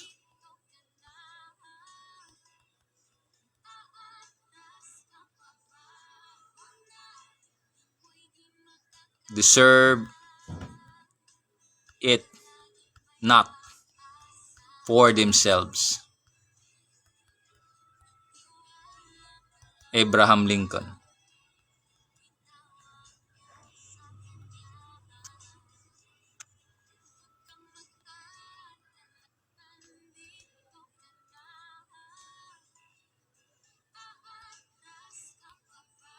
Those who deny freedom to others deserve it not for themselves. Yan. Ganun ho. So, dininay niya ho ako. Makailang beses akong dininay niya ng freedom na dala-dala akong panalangin. Dininay niya yung panalangin ko. May dala-dala akong direktiba ni Commandant. Dininay niya rin yung direktiba ko. May dala-dala akong medical slip. Dininay niya ulit yung aking medical slip. So, 3 na iyon. Tapos, nag-submit ako ng letter of appeal. Dininay niya ulit ako noon. Lahat ng mga sinabit ko, pati NBI clearance, pati lahat to. Dininay niya ho lahat sa akin yun doon sa deliberation board. Pang-6, pang-7, dininay niya ulit ako doon na makaharap. Pang-8 siguro, yung kadalawang beses siyang nag-deliberate. Kadalawang beses silang nag-meeting. Lahat to dininay niya sa akin, lahat iyon. At pang-siyam, yung naglabas siya na ngayon, yung pinaka-latest niya, naglabas siya ng letter na ako'y talagang denied yung aking request or letter of appeal, denied. So lahat iyon, almost 9 to 10 na mga reasons na dapat na nilapit ko doon para maayos yung ginawa niya sa akin na kamalian, lahat yung dininay niya sa akin. So magkita-kita na lang kami sa korte nito, sakali hong ayusin ko muna yung aking GCash at anuhin ko yung abogado kasi nantay ko pa yung abogado para ho mapanagot yung ginawa niya sa akin na hindi ho hustisya kundi ito po ay isang well-planned, manipulated injustice. Ganun ho. Kasi kung ano man yung pinaka-technical ko doon na panglaban din sa kanya, siyempre alam ng mga abogado ito, alam ito ng labor o ng civil service. So, may mga experience naman dyan, pero siyempre hindi ko kakayanin sigurado. Sigurado hindi ko kakayanin yung kanilang services noon. Pero at least ang atin, salamat sa Diyos dahil sa kaloob, sa talino, at nakasaad naman iyan sa nasulat ko na ba rito, Jeremiah.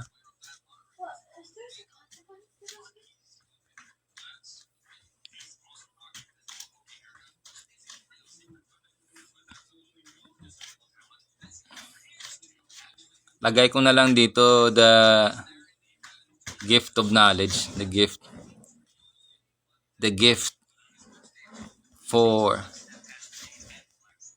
commensurate. Ibig sabihin, commensurate, yung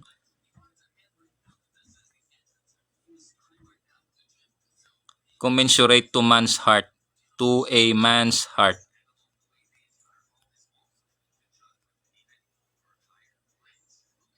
To a man's hearts,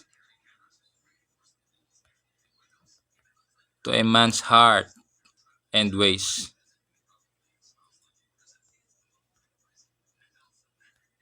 Kasi ayon sa kanyang lakad eh. So, scripture. Ay.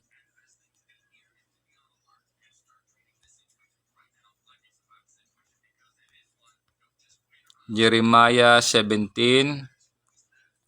9 to 10. 9 and 10.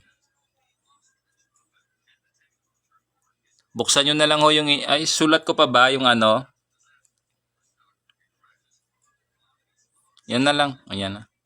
Buksan nyo na lang ho yung Bible ninyo at magpasalamat tayo lagi sa Diyos. Huwag kalimutan na magpasalamat talaga. Sabi kasi ng Diyos yan, hindi ko kayo pababayaan. I will not forsake you. I will not leave you. Sabi nga ng Panginoon. So yun lang po. Titiwala tayo sa Panginoon. Talaga namang dahil kailangan talaga natin na mag-take ng action. At kailangan din ho ng finances. So sana ang akin lang panawagan sa inyo, don't forget to like, share, and subscribe ng Facebook ko. And please don't forget to subscribe doon sa aking YouTube channel. So Jesus Sukgang din po yung aking YouTube channel. Ganun din po yung damit na suot ko kasi alam nyo na yung sa